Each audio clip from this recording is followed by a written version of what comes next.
Você sabe qual é a diferença entre essa penca de bananas e a maioria dos atuais senadores no Brasil? A diferença é que por essa penca de bananas você vai pagar por volta de 7 a 10 reais o quilo, dependendo da região em que você mora. Cada um dos senadores, por outro lado, gera um custo de cerca de 2 milhões de reais por mês aos cofres públicos, ou em torno de 23,8 milhões de reais por ano. Essas informações foram divulgadas em março de 2022. Tem mais um detalhe. Senadores têm alguns benefícios a mais do que os deputados. Portanto, essa média aqui, que considera a Câmara e Senado, acaba puxando o custo dos senadores para baixo. E por que eu estou dizendo isso? Porque mesmo pagando essa conta milionária, os brasileiros não podem contar com a maioria dos senadores que elegeram. Lula, o atual presidente, mesmo depois de ter afirmado convictamente em um dos debates de 2022 que não era prudente, não era democrático que o presidente da República quisesse ter os ministros da Suprema Corte como amigos, indicou nesse ano primeiro o seu advogado pessoal para o STF e o Senado mais conservador dos últimos anos amarelou. E agora indicou o maior militante de esquerda do atual governo, abertamente defensor de restrições à liberdade de expressão e defensor de censuras, abertamente declarado comunista. E o Senado mais conservador dos últimos anos fez a mesma coisa que essa penca de bananas. Nada. Ou melhor, a penca de bananas pelo menos serve para alimentar pessoas. Alguns dos senadores já haviam declarado previamente que votariam contra Flávio Dino, mas mesmo desses, pelo comportamento demonstrado na comissão na quarta-feira, há de se duvidar de alguns. Mas os piores não são nem aqueles que já haviam declarado previamente que votariam a favor de Dino, pois esses, na verdade, não fizeram nada além do que aquilo que já era esperado deles e que é coerente com a ideologia defendida por eles. Os piores são aqueles que não declararam o seu voto, aqueles que aproveitaram-se do fato da votação ser secreta para manter os seus votos em segredo, de forma covarde, pois durante a campanha eleitoral prometem aos seus eleitores que eles serão representados no Senado. Mas na hora do vamos ver, na hora do pega pra capar, não tem sequer a capacidade de manifestar publicamente de que forma esses eleitores foram representados. Não tem a capacidade de serem transparentes com os seus eleitores. No vídeo de hoje, você vai ver o resumo de um dos dias mais vergonhosos da história do Brasil. Vem comigo. Antes de se iniciarem os questionamentos dos senadores na comissão que faria a sabatina dos indicados, Flávio Dino fez sua declaração inicial. Misteriosamente, aquele Flávio Dino arrogante e debochado... Porque se o senhor é da SWAT, eu sou dos Vingadores. O senhor conhece Capitão América, Homem-Aranha? Agora eu não tenho medo. Minha perna não treme, minha voz não treme, minha mão não treme. Quando eu estou enfrentando fascista. Não pode botar um fascista, 10, 20, 30. Não compareceu à sabatina. Quem compareceu foi o candidato Flávio Dino. Doce, respeitoso, cordial até mesmo com seus mais ferrenhos opositores e até com uma carinha angelical. Em sua declaração inicial, Dino posicionou-se contra os ministros do STF em relação às polêmicas decisões monocráticas, que ao serem restringidas após a aprovação recente no Senado, o fato causou alvoroço, causou histeria em alguns dos ministros da Suprema Corte. Dino deixou claro em sua fala: decisões tomadas em colegiado só podem ser desfeitas também em colegiado. Então nós precisamos de uma certeza. E nas zonas de penumbra, como eu fiz a vida toda, há que se prestigiar a atividade legislativa. E jamais esquecer do princípio do paralelismo das formas. Se uma lei é aprovada neste parlamento, como eu tive a honra de ser deputado federal e tenho a honra de hoje ser senador, é aprovada de forma colegiada, o desfazimento, salvo situações excepcionalíssimas, não pode se dar por decisões monocráticas. Ou seja, para fazer colegiados, para desfazer colegiados. Bom, no discurso, na teoria, tudo é muito bonito. Vamos ver na prática como será o comportamento dele como ministro. Se tomarmos por base o exemplo de Lula, responsável pela indicação de Flávio Dino, que disse em campanha que não era prudente, não era democrático um presidente ter amigos na Suprema Corte, mas que depois de eleito indicou o seu advogado pessoal e agora o seu amigo militante de esquerda Flávio Dino, a probabilidade dessa promessa de Dino ser cumprida é quase nula. Aliás, ele já deu até um jeito de abrir uma brechinha para isso na sua fala. A não ser situações claras de perecimento de direito, quando houver, por exemplo, o risco de uma guerra, o risco de alguém morrer. Salvo essa hipótese, esse é um compromisso ético independentemente de normas existentes de um lado e de outro, assim me conduzirei. Ou seja, quando pintar a oportunidade de decidir algo relacionado a Bolsonaro ou a qualquer outro opositor político, ele arruma uma forma de enquadrar a decisão em um desses seus casos excepcionais e então exerce o mais puro poder monocrático com a consciência limpa. Outro posicionamento declarado por Flávio Dino que contraria a posição dos atuais ministros do STF é em relação às invasões de competência do Congresso. Dino deixou claro que para ele a função de legislar é do Legislativo e que não pode haver uma atuação paralela do Supremo. Derivado desse respeito à política, afirmo a vocês, tenho a exata dimensão que o Poder Judiciário não deve criar leis. Claro que o Poder Judiciário cria direito ao caso concreto, mas interpretando leis, as pautas axiológicas gerais que vinculam a função judicante são definidos pelo Parlamento. E o nosso sistema não é tricameral. O nosso sistema é bicameral. Câmara e Senado. Não existe um poder legislativo em que atuem simultaneamente Câmara, Senado e Supremo. Mais uma vez, na teoria, no discurso, na hora de fazer promessas, tudo é muito bonito. Aliás, esses trechos são o tipo de vídeo que você deveria manter guardadinho aí no seu computador ou no seu celular, para que quando Dino, e reforço, não é se, é quando Flávio Dino fizer exatamente o contrário disso na prática, você tenha aí em mãos a prova das mentiras dele. Quando os senadores começaram a fazer as suas considerações e as suas perguntas, testemunhamos algumas verdades sendo jogadas na cara de Flávio Dino, como nas palavras de Rogério Marinho. Então, recentemente, por exemplo, Vossa Excelência não teve como apresentar as imagens de 8 de janeiro do Ministério de Vossa Excelência. Mais de 200 câmaras, apenas 4 foram apresentadas. E Vossa Excelência, de uma forma jocosa, disse que não era o autor, ou o condutor, ou o gerente daquele contrato, então não tinha como apresentá-las. Não obstante, Vossa Excelência foi o primeiro, no dia 8 de janeiro ainda, de fazer julgamento prévio sobre aquele evento, de que as pessoas que haviam depredado e barbarizado eram terroristas e precisavam ser combatidas como tal. Vossa Excelência não teve o mesmo posicionamento por ocasião da questão da Alesp, por exemplo, recente, ou da depredação que ocorreu em 2017, né, na esplanada do Ministério, quando vários prédios foram depredados. Então, eu acho que é uma qualidade que Vossa Excelência demonstra ter dificuldade de possuir. Incoerências de Flávio Dino também foram expostas por Espiridião Amin. Eu estava na CPMI, que apurava os atos do dia 8 de janeiro. E a sua atitude em relação às mensagens da ABIN, que eu cobrei, eu sei o quanto foi difícil conseguir aquilo. E já tem uma controvérsia na questão. A ABIN nunca colocou aquilo como confidencial.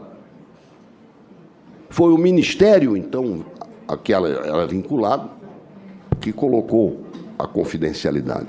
Mas a versão doce e angelical de Flávio Dino que estava na sessão mostrava ser mesmo uma alma de ouro. Podiam falar o que quisesse a seu respeito. Ele ainda agradecia pelas considerações. Em relação ao senador, governador Amin, muito obrigado. Como eu já lhe externei, eu acompanho sua trajetória política desde que muito jovem foi eleito governador.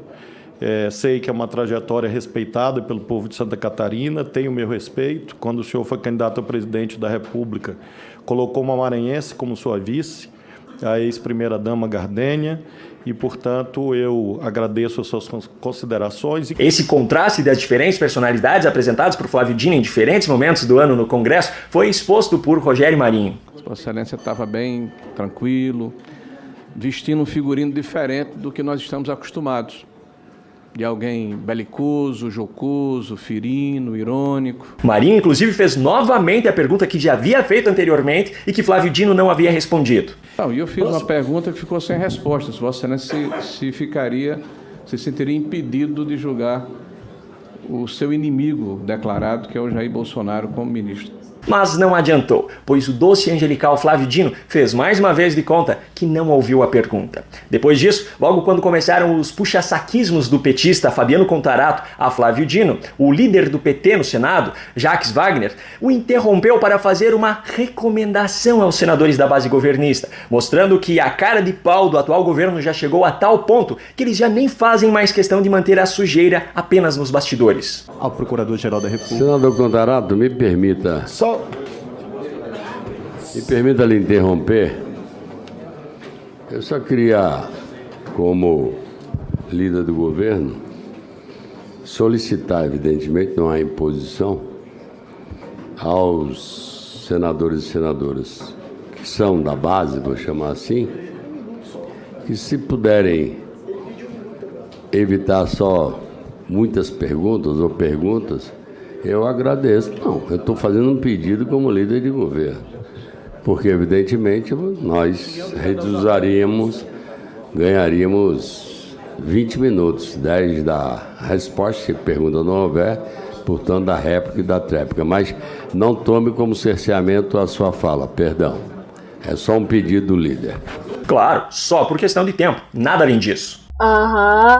Sei. Mas se você acha que a cara de pau parou por aí, sinto em dizer, mas não. Entre as respostas de Paulo Gonet e Flávio Dino, Jacques Wagner, o líder no Senado do governo que diz ser o defensor da democracia, interrompeu mais uma vez e agora para tentar pegar as regras da sabatina e jogar no lixo. Espero que Vossa Excelência esteja satisfeito com a resposta.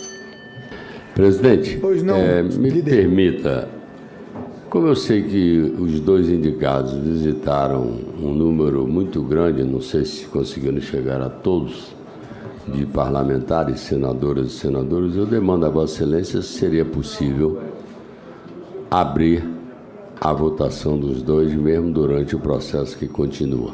O presidente da comissão pelo menos mostrou decência ao contrariá-lo e defender o prosseguimento do processo de acordo com as regras. Na verdade, nós fizemos isso em várias sabatinas de autoridade, mas eu queria pedir a compreensão de Vossa Excelência que nós fizemos quando a gente tinha um número de oradores inscritos, de certo modo, se posicionado, porque eu sei que cada senador e cada senadora desta comissão já fez o seu juízo de valor em relação ao seu voto. Eu tenho solicitações de vários senadores, quero registrar do presidente Jader Barbalho, que me solicitou que pudéssemos abrir o início do processo de votação, do presidente Renan, de Vossa Excelência, do senador Everton, do senador Eduardo. Então, eu tenho essa demanda. Eu quero só a compreensão para a gente seguir a regra do que foi das outras sabatinas. Aliás, algo que eu preciso comentar. Eu não sei se você reparou, mas quando a transmissão exibia imagens mais abertas, era possível identificar algumas figurinhas muito conhecidas dos ministérios do atual governo, como é o caso de Camilo Santana, o ministro da Educação. Pois é, Lula exonerou 4 dos seus ministros, que eram senadores, para que participassem da votação. Isso mesmo, Camilo Santana, Renan Filho, Wellington Dias e Carlos Fávaro foram demitidos dos seus cargos por um dia para que reassumissem os seus mandatos no Senado, participassem da votação e então voltassem aos seus cargos nos ministérios. Por isso eu repito, a cara de pau do atual governo já chegou a tal ponto que eles já nem fazem mais questão de manter a sujeira apenas nos bastidores. Mas não foi só de sujeiras e de covardias que foi feita a sessão de ontem. Preciso reconhecer aqui que alguns raros senadores mostraram bravura e coerência com os valores defendidos por eles. Como exemplo, eu trago aqui Jorge Seif, senador de Santa Catarina, que além de expor hipocrisias dos sabatinados, ainda colocou mais lenha na fogueira, expondo conflitos entre as instituições para as quais os dois foram indicados. Aliás, conflitos não, ditadura do Supremo mesmo. Infelizmente, o Supremo Tribunal Federal está ignorando solenemente a existência da Procuradoria-Geral da União, MPF. E a única voz que eu me lembro que se levantou com coragem é uma mulher do Rio Grande do Sul chamada Lindora.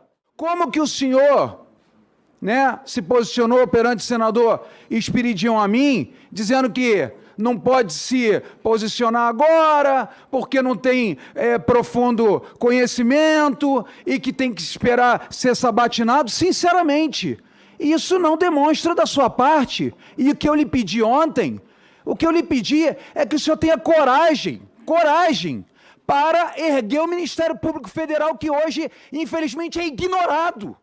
E se o senhor não tiver um comprometimento aqui, claro, posicionado, de que o senhor vai defender a instituição, não tenho nada contra nenhum ministro do Supremo Tribunal Federal, mas tem que ser claro em defesa do Ministério Público Federal.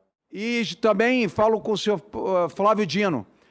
O ministro Flávio Dino, por 3, 4, 5, vários anos diferentes, criticou a urna eletrônica. Está aqui hoje sendo sabatinado para ser um possível ministro do Supremo Tribunal Federal. Leonel Brizola, Ciro Gomes e tantas outras autoridades de direita e de esquerda já falaram das suas dúvidas, dos seus medos, dos seus temores sobre urna eletrônica. E por que Bolsonaro, que não tem um crime nas costas, nada, foi condenado inelegível? Isso para mim é ditadura pura do TSE e do Supremo Tribunal Federal. Leonel Brizola, Carlos Lupe, Ciro Gomes, Simone Tebet, João Amoedo, Roberto Requião e Jair Bolsonaro, presidente da Alcolumbre, já criticaram a urna eletrônica, inclusive alguns vídeos do ministro Flávio Dino, atribuindo à urna eletrônica a sua derrota lá no Maranhão. Ele não está inelegível, foi eleito agora senador, está aqui sentado sendo sabatinado. Por que Bolsonaro? Então nós não temos hoje um tribunal perseguidor? O problema é que os posicionamentos que ele fez ao longo de sua trajetória de ministro da Justiça e as falas dele contra que bolsonarista é pior do que não sei o quê, que é bandido, que é não sei o quê, que quem é caque, não sei o quê, é vagabundo, é terrível, é perseguição. E aí a gente imaginar que depois que o cara bota uma capa preta, ele vira um anjo protetor da Constituição, por favor. E eu aproveito o Jorge Seife para mostrar também outro bom exemplo. O senador compartilhou em um grupo de WhatsApp que nós temos em comum vídeos para aprovar os seus votos na comissão e depois no plenário do Senado.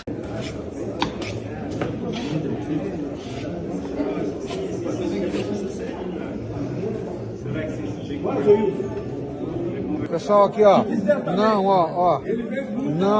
Não. Confirmado. Isso é um exemplo de ética e de moral que todos os parlamentares deviam seguir, pois uma vez eleitos, eles têm o dever ético e moral de serem transparentes com seus eleitores, de deixarem explícito, deixarem claro para os seus eleitores como eles estão sendo representados no Congresso. Bom, esse vídeo já está ficando longo demais, eu sei que você que acompanha aqui o canal gosta de objetividade, por isso eu não vou ficar trazendo mais falas e falas da comissão de ontem, até porque o que eu mostrei até aqui já resume muito bem o que foi a sessão. Só tem mais uma cena que não tem como eu não falar sobre ela. Sérgio Moro, no maior clima de descontração, ao cumprimentar Flávio Dino. Por mais que Moro tenha se explicado depois, dizendo que, apesar das diferenças, ele mantém a civilidade e dizendo que o motivo do riso foi uma brincadeira que Flávio Dino fez pedindo sobre qual seria o voto dele, eu vou ser simples e direto ao manifestar a minha opinião. Sérgio Moro tinha meu respeito como juiz, mas agora como político.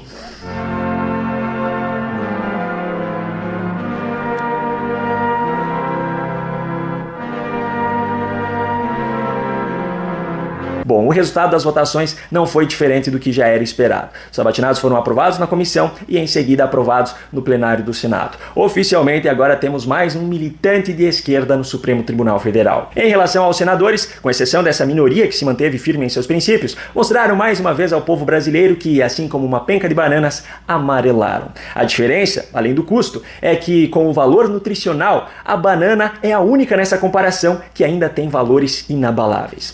Se você gostou desse conteúdo, envie esse vídeo para pessoas que você acredita que também precisam assisti-lo. Não se esqueça de se inscrever no canal e ativar o sininho de notificações, pois só assim você garante que receberá todo o conteúdo novo que nós publicamos por aqui. Um grande abraço e até o próximo vídeo.